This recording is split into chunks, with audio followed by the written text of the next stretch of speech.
Well, I had two talks here, one last night and one this morning, and didn't have any title for either of them. So, as I mentioned last night, if you were there, I just decided to divide it up and focus mostly on the international arena last night and on domestic affairs this morning. And the links are quite close anyway, but there's a kind of a different focus. As an illustration of how close the links are, let me begin with some very recent news, which hasn't gotten too much publicity, but it's quite important. It's from Decatur, Illinois. That's an old working-class town in Illinois, where the most important labor actions of certainly the last 50 or 60 years have been going on for several years now. There have been, it's kind of a sort of a final effort by major transnational corporate power to destroy the last remnants of American industrial unionism. They took on the big unions, the UAW and rubber workers and so on. There's one lockout, a British-owned transnational, Tate & Lyle, which made their money in the slave trade and have been progressing since. A second one was a Japanese-owned transnational, a rubber plant. There the strike had already collapsed. And the third one was an American-owned corporation, Caterpillar, and they've been holding out. They've been insisting on a very punitive contract for several years, refusing to budge. Finally, after a couple of years of striking, strike funds depleted, very little support, nobody knows about it. Last weekend, there was a vote of the workforce on whether to accept what amounts to the original contract. The workforce voted 80% to turn it down, and the union accepted it. And you can hardly criticize them. The strike funds are gone. They don't really have a way of keeping it going. So the strike is over with complete defeat. The New York Times business pages described it as a rout, which is pretty accurate. Over the years, there's been very little coverage of it. There's also been very little interest in it on the part of, including what's loosely called the movement or the left, the activist groups, the peace and justice groups, and so on, have paid no attention to it and given it no support. A lot. The company has agreed to take back striking workers, but in its own sweet time and on its own terms. And it's also imposed, I'm now quoting from the Wall Street Journal, the company's imposed strict rules that sharply limit speech and conduct. Workers who are allowed back are not allowed to make references to the strike. They're not allowed to use words like scab or make critical comments on management. The gag rule, the company says, is designed to ensure a business-like environment in the workplace. Point is that workers are supposed to understand where they are, where they live, and under what conditions. Namely, they live under total tyranny, but it's private tyranny, unaccountable private tyranny, and the conditions under which they live are defined by the Stalinist commissars, who are very tough and not only design the conditions but insist that they not talk about it. And if they do, they have no recourse because any defenses have been taken away by the capitulation and the rout. Well, they have a choice. Since this is a free society, they can watch their children starve and talk about management, or if they're sufficiently servile, they can be accepted back into the pure totalitarian institutions, which are run by Stalinist clones, commissars, who control their speech and their clothing. They're not allowed to wear T-shirts that might have something on them that suggests criticism of the company or management, and who also determine the rules under which they work and what they get for it. Wage and benefits go down. The work schedules are under the control of management, which is now allowed under the new contract to increase work as much as they like beyond 8 hours a day with no overtime pay. There is no amnesty for those who committed the crime of going on strike. In fact, the conditions are whatever the ruling tyranny decides, down to speech codes. Now, there are laws about this which make it all illegal, but they've long been sent down the memory hole, so they're kind of just on the books.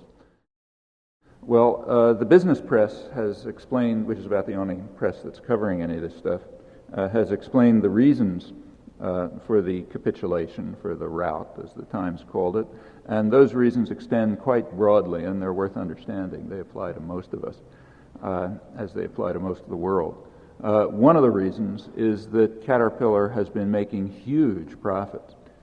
Their profits were up 46% last year. That's profit growth was up 46% last year, and that's not unusual. They're high up in the Fortune 500, and the Fortune 500 last year, you know, the top 500 corporations, Fortune has an issue every year where they celebrate their achievements, and the last year's celebration is really worth reading. They were just euphoric. It was the fourth straight year of double-digit profit growth, that is. Fourth straight year of double-digit profit growth. Caterpillar's 46% growth wasn't beyond the norm. You know, that's about where they were.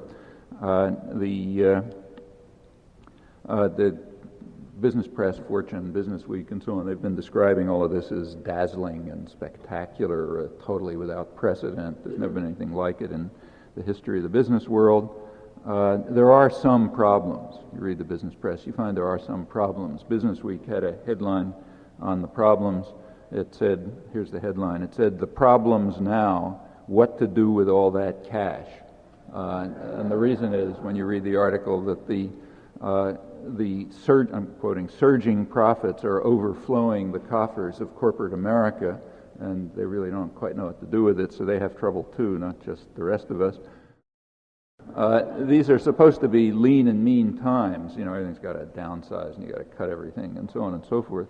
And in fact, they are lean and mean times for about 80% of the population, whose wages and standards of life have in fact been declining steadily, and by now it's heavy decline since 1980.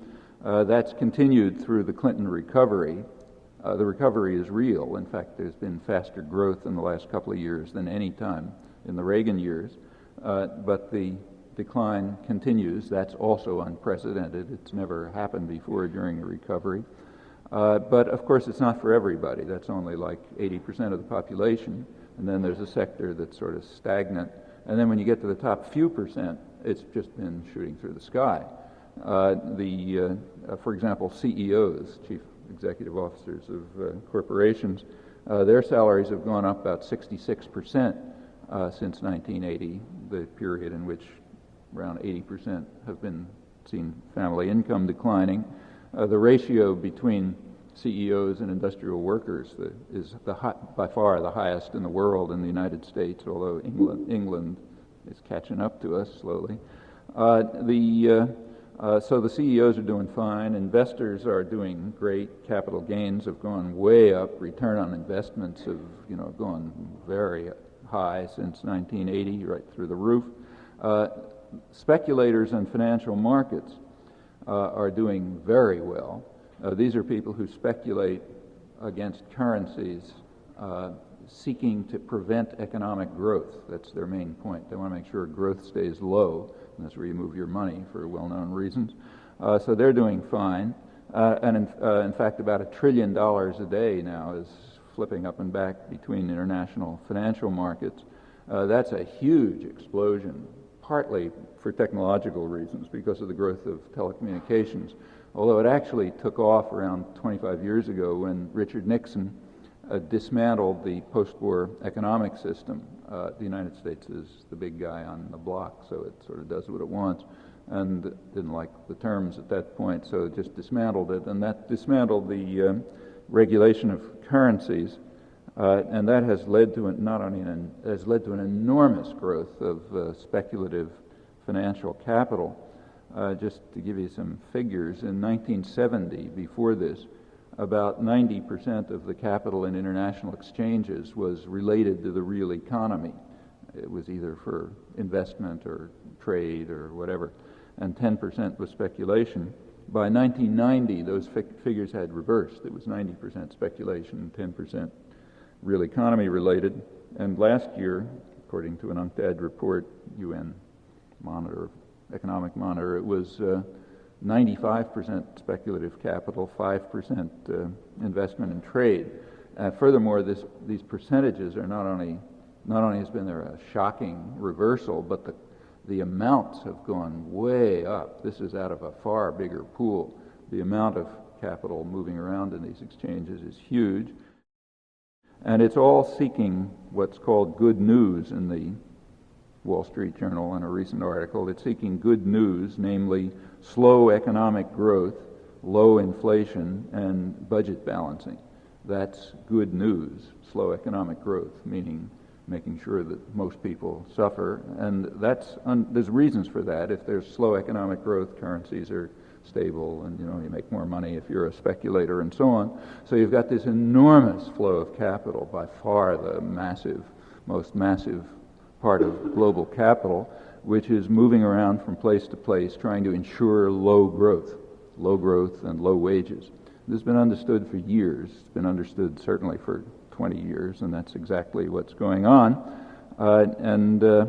That kind of good news is in fact good, and there are people who think it's good, like take say Robert Lucas, who just won the Nobel Prize in economics.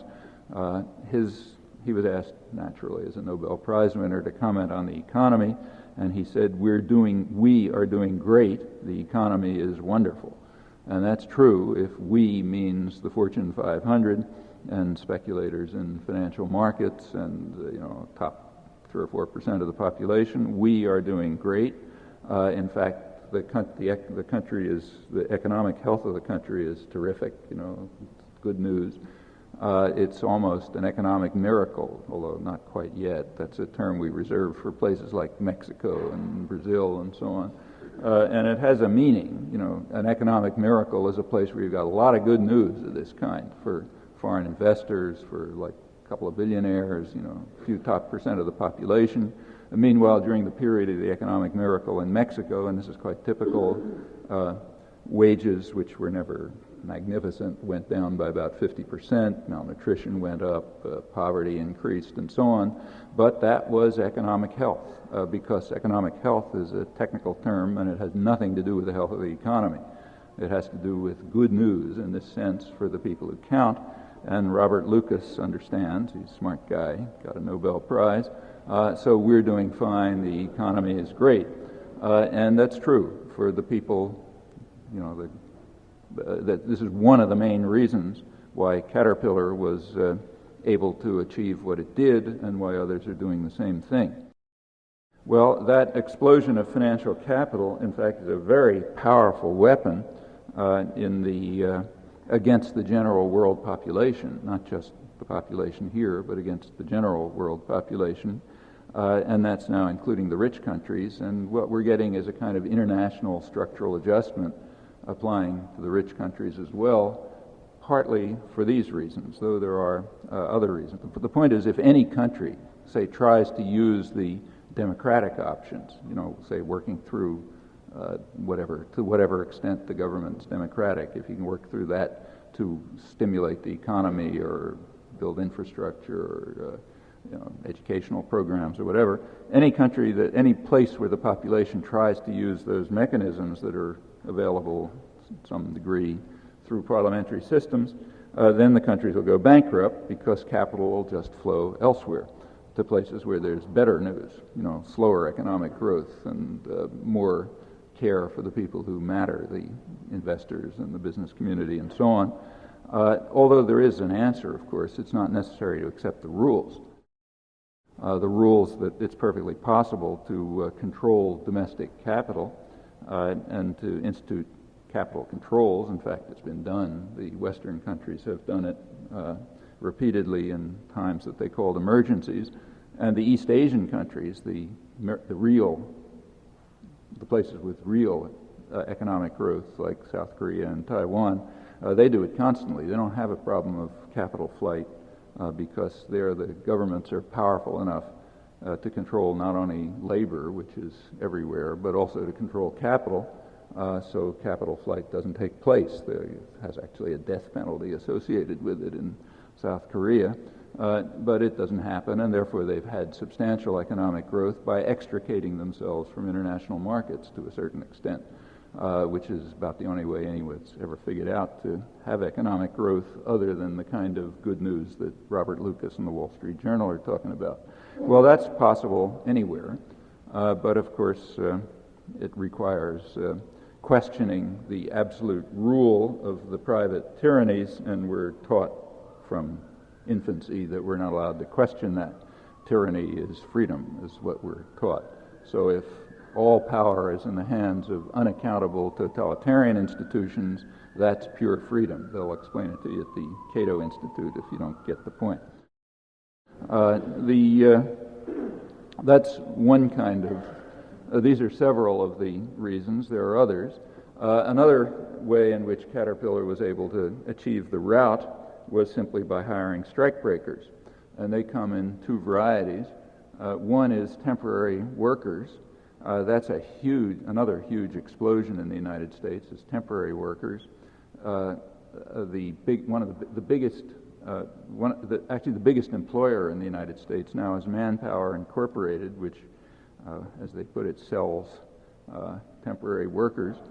Kelly's right behind them. They had huge growth in profits also last year, way up in the Fortune 500. Temporary workers are, again, an economist can explain to you if you don't know that's good for the economy, temporary workers. You don't have to guarantee wages, you don't have to guarantee benefits. When you go to sleep at night, you don't know if you have a job tomorrow morning, which is very healthy for the economy. It increases the flexibility of labor markets and eliminates rigidities in labor markets. Again, you've got a good education, you know what that stuff means. So that's, again, another reason why the economy is more healthy, although maybe the people are having some problems, but, kind of like Mexico, but marvelous. I should say in the case of Mexico, there's some background to things like NAFTA that aren't discussed very much, and are much more important than what was discussed. The main point of NAFTA was to try to maintain the Mexican economic miracle, to make sure that nothing happened to it. And remember what economic miracle means. It means for the overwhelming majority of the population, things are collapsing. But for the billionaires, the number of billionaires is going up about as fast as the poverty rate, which in fact was happening in Mexico. And you got to maintain that. There was a strategy session in Washington, 1991, with all kind of hotshot academics and others involved in Mexico, trying to work out. And they published a report. They decided that our U.S. relations with Mexico were very great, couldn't be improved despite plenty of murders, like a couple hundred members of the one independent political party have been murdered, but that doesn't interfere with democracy by our standards.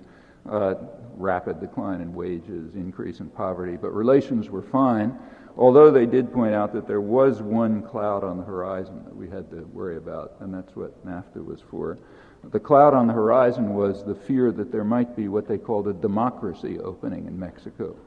And if there's a democracy opening, that could be dangerous, because then people might try to get the government to follow policies that wouldn't be increasing economic health. They might be just improving the welfare of the population. So we got to make sure there isn't any democracy opening. And that's the point of NAFTA. The point is to lock them into what the so-called reforms. So even if this terrible thing happens and there is a democracy opening, there isn't a lot that they can do about it, because they'll be locked into place by treaty arrangements, which are very hard to get out of, especially when you got big mafia don sitting right to your north. So that's the real core of NAFTA, and we have similar things happening here, adapted to a slightly different society. So that's temporary workers. The other way of getting strikebreakers is to hire what are called permanent replacement workers. Now, those are not scabs. They're permanent replacement workers. So you go on strike, you're out. This permanent replacement worker brought in. That's in radical violation of international labor standards. The ILO, the International Labor Organization, which very rarely criticizes a rich country, in fact, I can't remember a case, did condemn the United States a couple of years ago for permitting permanent replacement workers, which is, as I say, in gross violation of international labor standards. Of course, nobody here cares much, at least nobody important.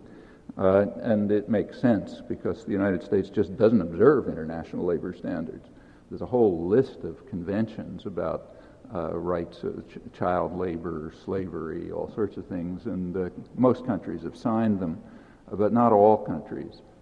In Europe and the Western Hemisphere, the worst record is Lithuania and El Salvador, and then comes the United States, third worst in the Western Hemisphere and Europe in ratifying international labor standards. So the fact that the U.S. was condemned by the ILO, an unprecedented condemnation, I don't think it even made the newspapers. It's so irrelevant, about on a par with our being condemned by the World Court.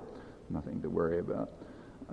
Anyhow, that's all going to be dismantled because Congress is going to cut back funding for the ILO since it commits crimes like this, and they'll be gone. The U.S. has always had quite weak labor laws by international standards, and they were pretty well dismantled in the 1980s, not taken off the books. They're still on the books, but the Reagan administration just informed employers that they wouldn't be applied, and that led to a huge increase in illegal firings and injuries and deaths on the job and so on.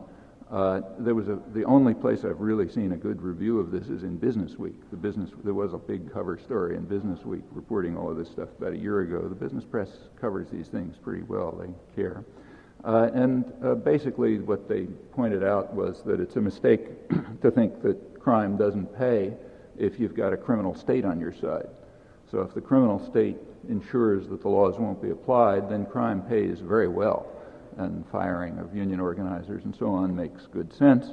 And you can get rid of these rigidities in the labor market, like having security, job security and benefits, and knowing that you're going to have a job tomorrow morning and that sort of thing. So it improves the health of the economy. Well, that's another factor that helped create the rout and is quite broad in character. Another factor, kind of all related to this, is the globalization of production. That's become a lot easier in the last 20 or 30 years for technical reasons and others, including this international flow of capital. It means it's a lot easier to have for production to be moved to places where you get the most repressed, cheapest, most beaten up people to work for you. And that's a terrific weapon against the domestic workforce. In fact, you don't even have to move the jobs. The talk about job flow is very misleading. The job flow doesn't have to change at all. It's enough to be able to threaten to move jobs, to cut back wages and benefits and so on in a globalized economy, and that happens. In the case of Caterpillar, it was very explicit. Caterpillar explained its strategy in the strike to the business press. They said they were using, a couple of years ago, they had these enormous profits, and they were using the profits to build excess capacity abroad, in places like Brazil and Asia and so on. So in case workers go on strike here, Caterpillar can fulfill its orders from foreign markets, and then you break the strike. Other corporations are doing exactly the same. That's one of the benefits of having extraordinary profits, dazzling, spectacular profits, as the business press puts it.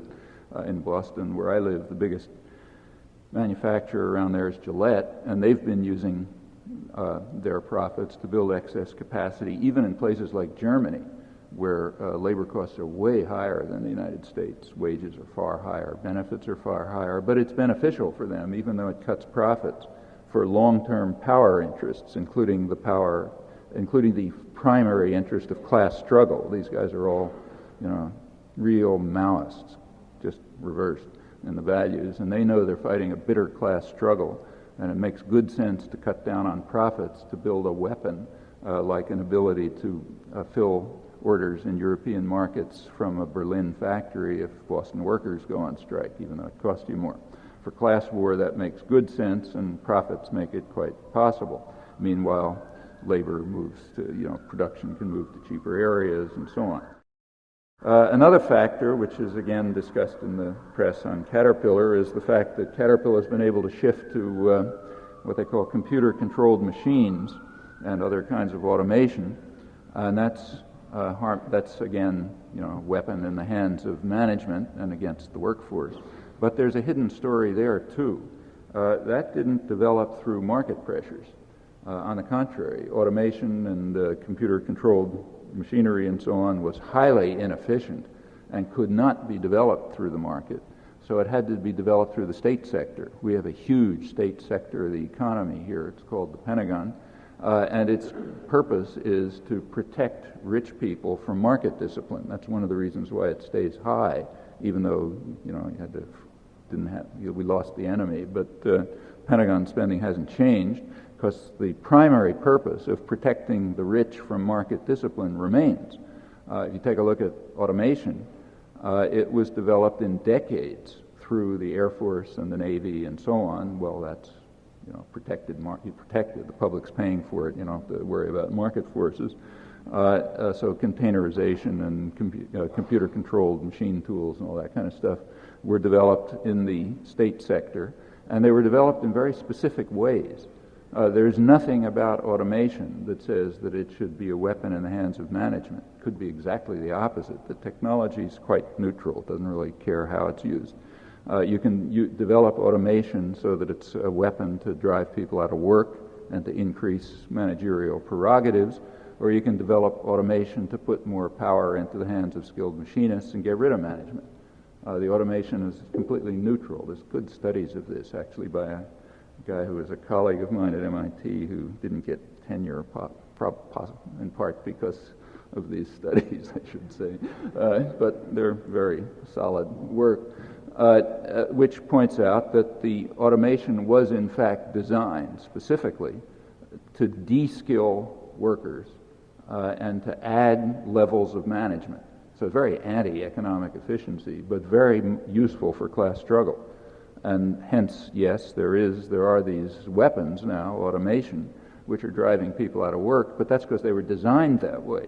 It's not in any sense inherent in the technology. Automation and robotics and all of that stuff could be fine things to just, get rid of dirty work and get rid of management, which you don't need anyway, and get rid of owners, and just put control in the hands of the workforce. You can do that. But of course, it's not designed that way.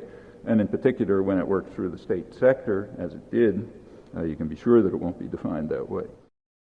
Well, all of this stuff has been going on radically, in fact, for about 25 years. It was going on before, but there was an acceleration.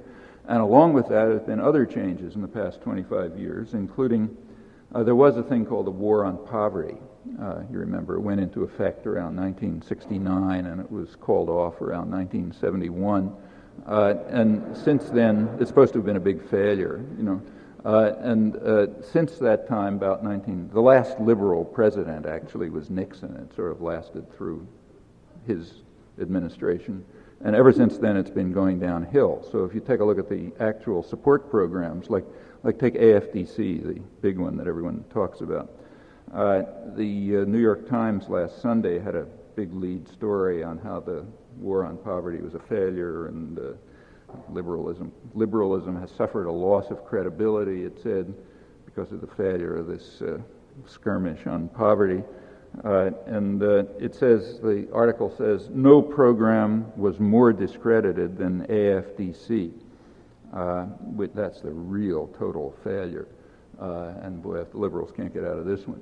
Well, in fact, AFDC, which was always quite low, has been cut virtually in half since the early 70s. It's been declining very fast, with predictable effects. When support systems for people collapse, a couple of years later you get family breakup and abusive children and all the obvious things that happen if you take away any minimal support systems.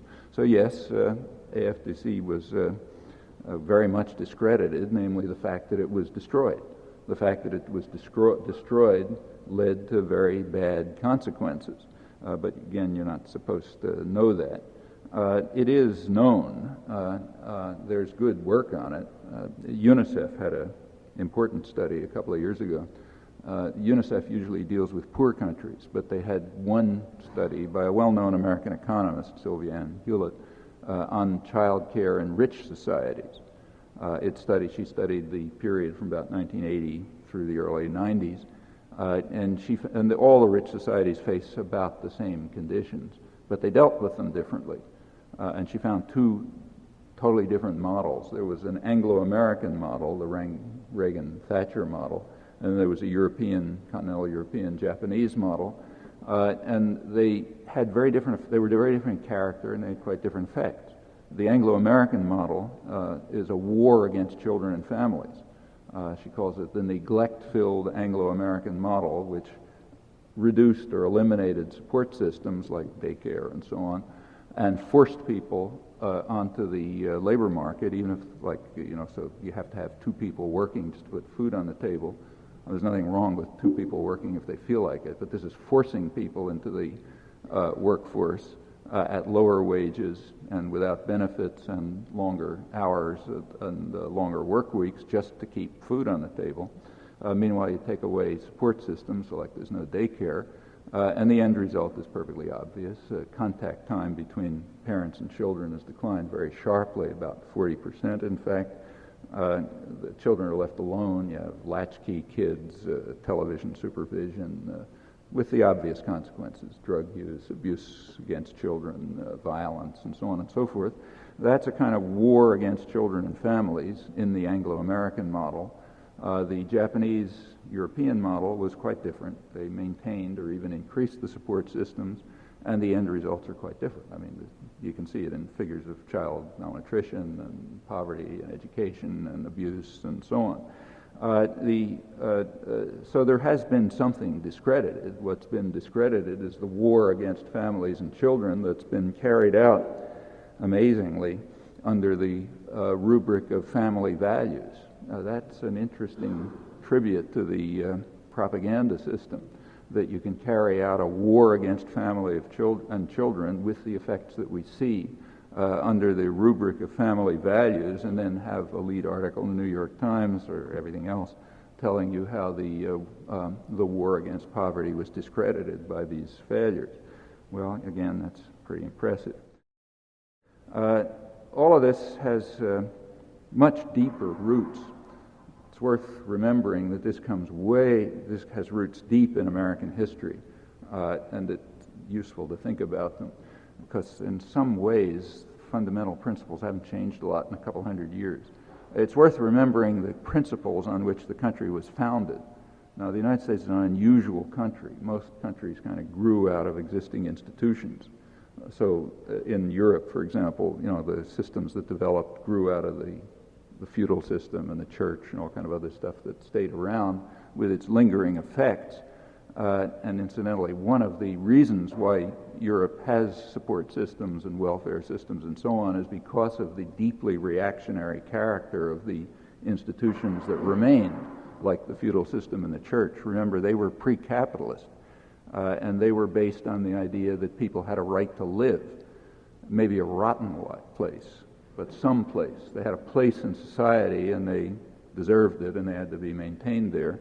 And that's a pre-capitalist idea. In fact, what's now called neoliberal economics, really classical economics, is based on the principle that people don't have a right to live. You go back to the origins, David Ricardo and Malthus and those guys. Their big point was to try to convince people that you do not have a right to live. You hurt the poor by helping them. And the idea that you have a right to live is just a mistake. It has to be beaten out of people's minds. The only right that you have is whatever rights you get on the labor market. If you can get enough to survive on the labor market, fine. If not, as they put it, go somewhere else. You have no right to be here. Well, back in the 1820s when they were talking about this stuff, you could go somewhere else.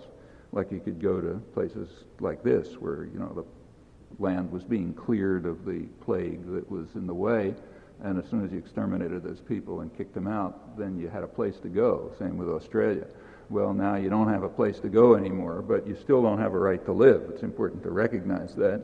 And you go somewhere else, and maybe there'll be jail or something, but anyhow, you have no right to live.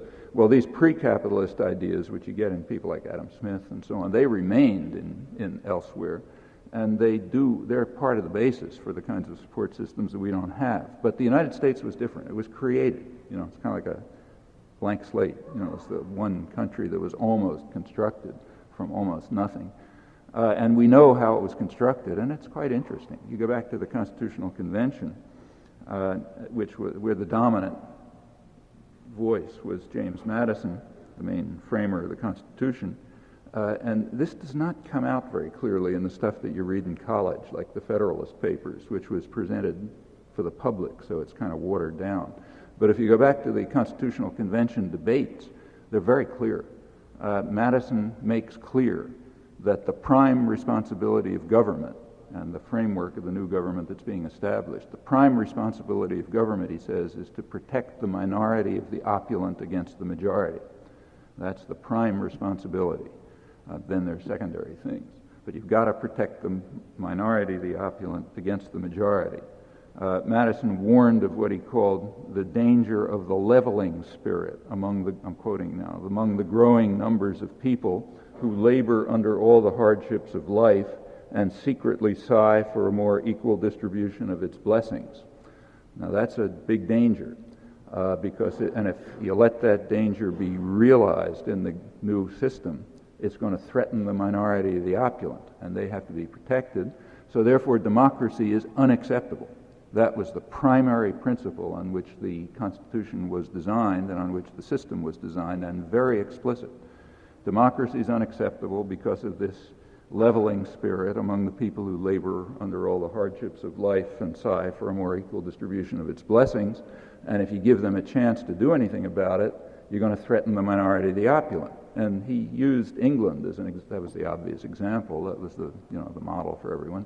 He said in England, if they allowed democracy, then people the mass of the population would vote for what we now call agrarian reform. That is, they would call for breaking up the big landed estates, and it would threaten the minority of the opulent, and obviously that's an intolerable idea, as intolerable as today in Guatemala or something like that. So therefore we got to make sure that there's no democratic system. And Madison totally carried the day. The only dissenting voice in the Constitutional Convention was James Wilson, and he was smashed. Jefferson wasn't part of this, remember. He was a real Democrat, so he was out of the whole planning.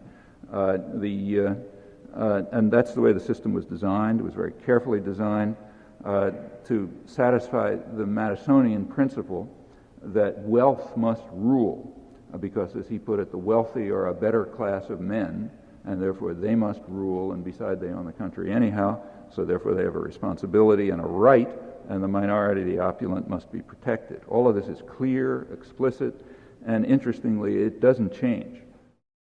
So you get the same view when you get to, say, Wilsonian intellectuals in the modern period, people like, say, Walter Lippmann and Harold Lasswell and others who explain, this is the left liberals now, who explain that in a democracy, the population, what Lippmann calls the ignorant and meddlesome outsiders, the general population have to be kept from interfering.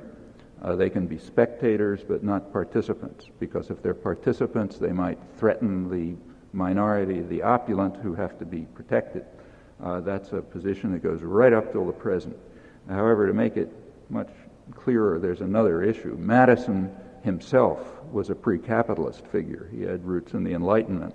And his idea was that the wealthy, the better class of men who had to rule under the constitutional system would be benevolent aristocrats. They would be nice gentlemen who read, the classics and behave like Roman gentlemen and would act, in a civilized fashion. He discovered in a couple of years that that wasn't true. And within about 10 years after the Constitution was put in place, he saw what was happening, and he denounced what he called the daring depravity of the times, as the rising business classes use government power for their own ends, not for the benefit of the population. They become, as he put it, the tools and tyrants of government. It's tools because they benefit from its largesses, and tyrants because they overwhelm it with their powers and combinations. That's a very accurate description of the system then and the system today. That's what the wealthy classes are, the tools and tyrants of government. They overwhelm it and benefit from it. They use it to protect them from market discipline, which of course they impose on others, and they want to make sure that it's in their hands, and it is not in the manner of enlightened gentlemen of the kind that Madison had in mind. Rather, it's the daring depravity of the times. Well, Madison, again, these are all things you don't study in elementary school where they would be taught in a free society, but these are the founding principles of the country. And although things have changed a lot in the last 200 years, as a description, Madison's account of the daring depravity of the times in the 1790s is not very far from correct now. Well, let's have a look at how it's viewed today. So here's Business Week a couple weeks ago. They say the Gingrich Congress represents a milestone for business. Never before have so many goodies been showered so enthusiastically on America's entrepreneurs.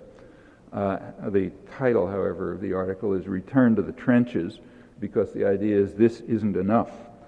True, it's unprecedented, but we can get more given the weapons in our hands. We have to demand cuts in capital gain taxes, which is half of the income of the top 1% of the population, so that's got to be cut, obviously, and you know how much it is as you go down farther. We have to have deregulation. Deregulation will devastate the general population, and of course it's horrifying for future generations, but it does increase profits tomorrow for the people who count, top few percent. We have to devolve federal power down to the state level. That's not a matter of giving power to the people and all the talk about how they're making a gamble on maybe the governors are better than the politicians in Washington. That's not in anybody's mind. What's in everybody's mind is what is never discussed, namely the fact that when you get power down to the state level, the states can be totally overwhelmed even by middle-sized businesses, not just by huge corporations. So if you put block grants down to the state level, you can be sure that they're not going to go to anybody except the pockets of local business by various trickery, regressive taxes, and one thing or another. So, for example, like take, say, Massachusetts. The biggest employer in Massachusetts is Raytheon, which is it's what's called private enterprise here, meaning the public pays the costs of it and the profits go into private hands. It's a military-based corporation. And a company like Raytheon isn't big enough to play Germany against the United States, let's say, but they are big enough to play Massachusetts against Tennessee. And they've simply told the state that unless they are given even more public benefits, they're just going to move their workforce to Tennessee. Well, you can do that if you're a Raytheon-sized corporation. And that means, and the state, in fact, has just passed a law saying that military firms get tax rebates, meaning Raytheon.